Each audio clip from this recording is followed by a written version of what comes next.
আপা আছেন? হ্যাঁ হ্যাঁ আপনাকে আমি কতক্ষণ ধরে খুঁজেছি, দুইবার এসে ঘুরে গেলাম। ও ছিলাম না, এক সাইডে ও গেছিলাম। আপা, আমার প্ল্যানটা কি কালকে যে দেখলেন ওটা কি করে ফেলছেন? না না, প্রায় করা শেষের পথে। আমি আমার বাসার পাশে একটা প্ল্যান দেখলাম, মানে 4 তলা বিল্ডিং করেছে, সে জি। অনেক বড় বড় ব্যাস, আচ্ছা, এত বড় বড় ব্যাস করেছে। তো আপনি আমারগুলো কি রকম করলেন? এই তো কাজ চলেছে মোটামুটি প্রায় শেষের পথে। স্ল্যাব ডিজাইন, বিম ডিজাইন এবং কলাম ডিজাইন প্রায় শেষের পথে। আমার এখানে মাটি ভালো। হুম আবার হলো আমার হলো 20 বছর আগে আমার দাদা এখানে মানে পুকুর ভরাট করে হুম। মানে করছে, তো আমরা 20 বছর ধরে এখানে বসবাস করেছি। কি বলেন? হ্যাঁ, আবার আমাদের মাটি এতই ভালো আপা, এক কোদাল মাটি উঠাতে পারি না, এত শক্ত, একদম লাল মাটি আপা। কি বলিচ্ছেন আপনি?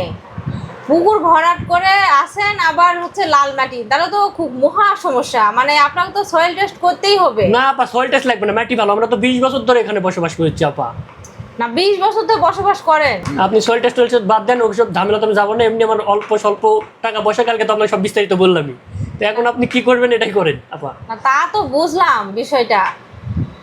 আপনি হলো আমার হলো চারদিকে যে ইয়েগুলো হবে, কলামগুলো হবে, জি। এগুলো 3 ফিট থেকে 3.5 ফিট করেন, মানে গভীরতা করেন। আবার হ্যাঁ, দিয়েন, আবার যে ভিতরে যে মাঝখানে যেগুলো আছে এগুলো 4 ফিট পর্যন্ত করেন আপা। কি বলেন? 3 ফিট, 3.5 ফিট, 4 ফিট এগুলো দিয়ে তো আসলে আপনার বেশ দাঁড়াই থাকবে না।